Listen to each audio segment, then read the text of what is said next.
Добар ден на сите и од мене, почитуван председател на владата, министер за транспорт, господја Ирена Јакимовска, председател на регионалната комора во Прилеп, градоначалник, пред се почитувани стопанственици, ми представува задоволство и чест да се обратам денеска пред вас тука. Јас ќе се обидам да бидам краток, за да оставам малце повеќе простор за прашање, евентуални и отворени дискусии.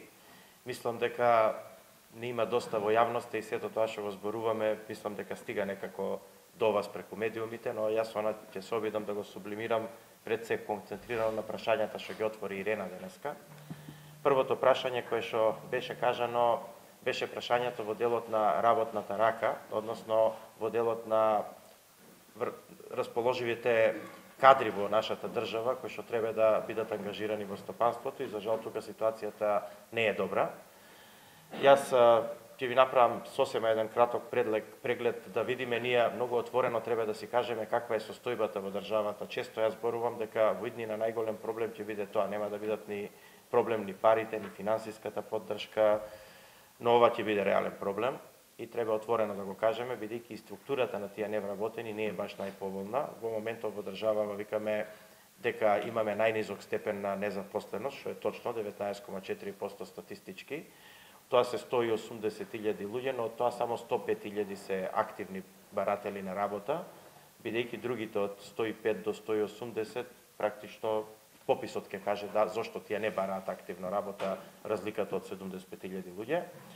Практично тие 105.000 луѓе, ако ја видите структурата, ќе видите дека 50% од нив се луѓе со основно образование или без образование. 42% од тие 105.000 се над 50 годишна возраст. Тоа значи дека тие или се резултат на некои технолошки вишоци кои што не можат да се снајдат и да најдат работа, или пак се луѓе во делот на, да речам така, за занаетчиските работи, односно на делот на сивата економија. Значи, тие луѓе што се над 50 години од нешто живеат, но тие не се евидентирани, се уште активни баратели на работа, но паралелно веројатно нешто имаат некаква деловна активност и тие се пријавуваат дека активно бараат работа, ама не е баш така. И само 26% се од нив средношколци, значи со средно образование завршено.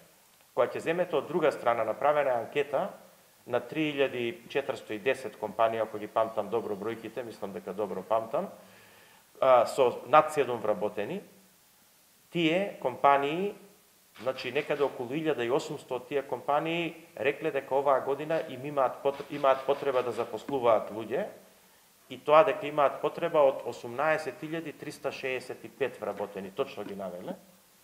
Тоа кажува, пазете, тие 3000 компании нешто кои што биле анкетирани, не се сите компании во Македонија, значи само тие имаат потреба од 18.000 вработени. Но за жал, тие вработени 18.000 што они ги бараат, во реалноста ги нема, бидејќи они бараат и точно наведени се кои категории. Јас мислам дека ќе ги кажам сега, не знаев точно кое прашање ќе биде, па затоа можев да имам и поточни, али мислам дека многу прецизни податоци ви давам. Бараат машински инженери, градежни инженери, бараат, значи, ракувачи со градежни машини, бараат електричари, бараат мехатроничари, бараат келнери, бараат готвачи, бараат оператори на ЦНЦ машини, заварувачи, возачи на моторни возила, значи на камиони, пазете, немате возачи во Македонија веќе, имате камиони што стојат бидејќи нема кој да ги вози. Сега гледајте, многу е, од тука треба да излезат и мерките. И кога ги планиравме во владата, отприлика го имавме ова во предвид, мада ова анализа најпрeciзнава јас имам од пред месец дена. И мислам дека тука не треба да бидеме многу паметни што треба да се направи сега. Треба оние 50% што се со основно и без образование, некако да направиме да ги задоволат овие струки кои што се барани, значи возачи, инсталатери, готвачи, не знам, оператори на ЦНЦ машина и така натаму, а за да го задоволи, да ја задоволиме потребата на индустријата и на економијата за техничките струки, пошто гледаме дека технички струки се бараат, градежен инженер, машински инженер, електроинженер, информатички инженер. Значи, треба да го зајакнеме капацитетот на тие факултети, па бидејќи само такви факултети нема приват. Значи, тие се ред. Тоа е суштината. И затоа и мерките ги направивме. Викаме дуално образование да секако, но тоа е цел систем и ќе дојдам до тоа.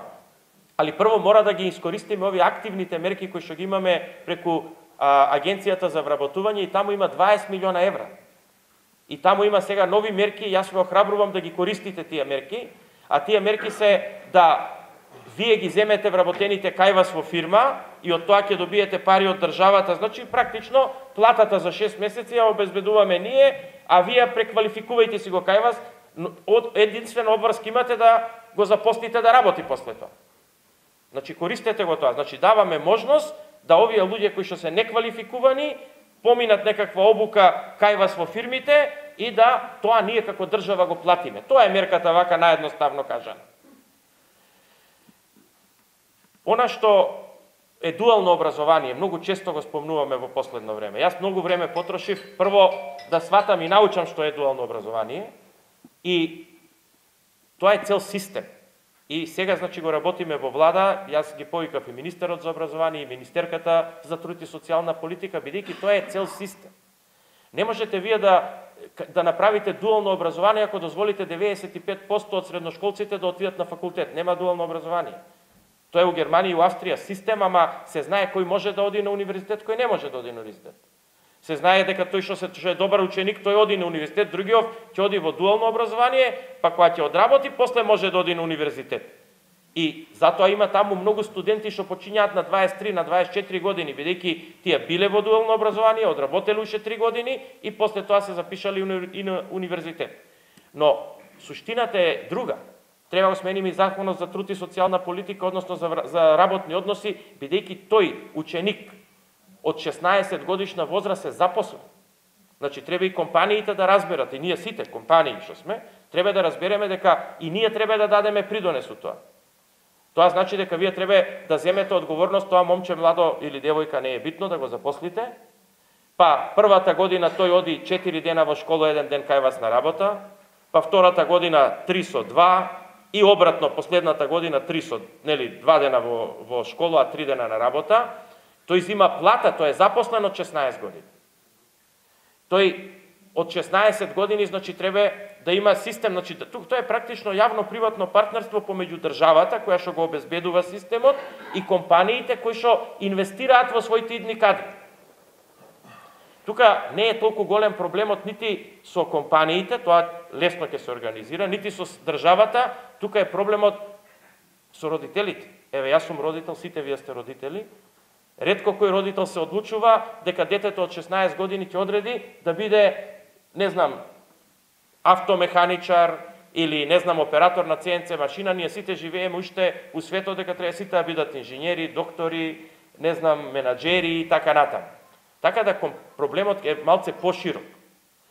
И ќе работиме на сето това, значи работиме и со Германска стопанска комора, и со Австријска стопанска комора, и со Швајцарска амбасада, и со USAID, и со UNDP на оваа програма. Значи, моето внимание во моментов е еден добар дел насочено кон тоа, бидејќи гледам дека тоа ќе стане не проблем на образованието, него тоа ќе стане и станува веќе проблем на економијата. И тоа е економско прашање у суштина. Така да, значи, ова е сликата околу образованието. Значи, техничките факултети да се појачаат, користете ги мерките, 20 милиона евра има таму за да си квалификувате сами луѓе, значи да се обучувате сами луѓе, и последно, значи, дајте сите заедно, не може државата сама да го воведе дуалното образование. Мораме заедно со компаниите тоа да го направиме. И бидете респонсивни на тоа. Јас можам да кажам, Германската стопанска комора сама направи дуално образование во 2 града, во Кавадарци и сега во Прилеп, Велес и така натаму. Така, значи,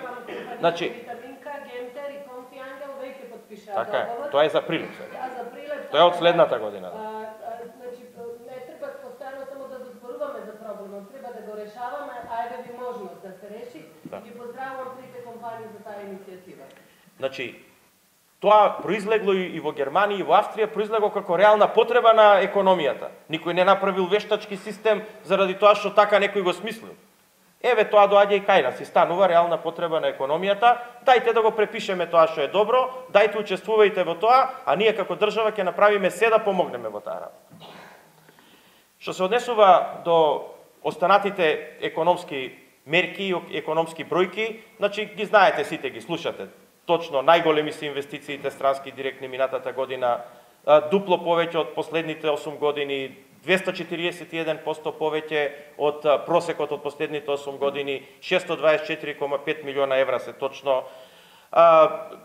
Индустријското производство ме радува што јануар месец 2019 година во споредба со 18-та минатата е 12% повисока, еве и февруар е 7,3% повисоко, и тоа ме радува што не е само во делот на слободните царински зони, него и во делот на реалната економија. Јас ви честитам на вас како настопанственици, бидејќи тоа е реалната економија. И порастот од 3,7%, да не должам многу го зборев тоа повеќе наврати во медиумите, е одраз на реалната економија и тоа е многу добро. Јас повеќе се радувам на 3,7, 4,5% реален раст на реалната економија, отколку 5,5% раст со Скопје 2014 кај што државата ќе се задолжи 3 милиарди за да направи раст. Јас на тоа не се радувам. Јас се радувам на оваков раст, бидејќи тој раст има иднина. Другите растови немаат иднина. Она што сакам само да ви информирам, го сменивме законот за финансиска поддршка на инвестициите, тој лани даде одреден резултат, ние видовме каде се у принцип потешкотиите на фирмите да ги задоволат условите, и она што можам да ви го кажам, значи го разлабавевме во неколку дела. Едниот дел е што го проширивме опфатот, значи на компаниите, па дозволивме и компании кои што досега биле трговски, а сакаат да прават производство да се корисници. Дозволивме да компаниите од IT технологијата станат корисници, бидејќи тие прават производ кој што е нематеријален, али е производ за извоз. И трето, значи, дозволивме да компаниите од преработувачката индустрија во земјоделието исто станат корисници. Значи, не примерното земјоделие, тоа е во ИПАРД програмите, така, него само во процесната индустрија за преработка на земјоделски производи тие да станат корисници. И клучните две други промени, значи во флексибилноста, е тоа што дозволивме да во законот, значи да бидејќи вие имате реален проблем, не дека сакате да испуштате вработени, него ако некој замине од вашата компанија, вие не можете да најдете замена. И затоа дозволивме да, што беше услов елиминаторен, а тој услов беше да тековната година немате намалување на бројот на вработени во споредба со просекот од претходните 3 години, сега рековме дека толерираме до минус 5%. Значи, доколку некој имал просекот претходните 3 години 100 вработени, сега дозволуваме и со 95 вработени да стане, заради тоа што гледаме дека компаниите не дека сакаат да испуштаат вработени, него затоа што реално не можат да ги најдат на пазарот.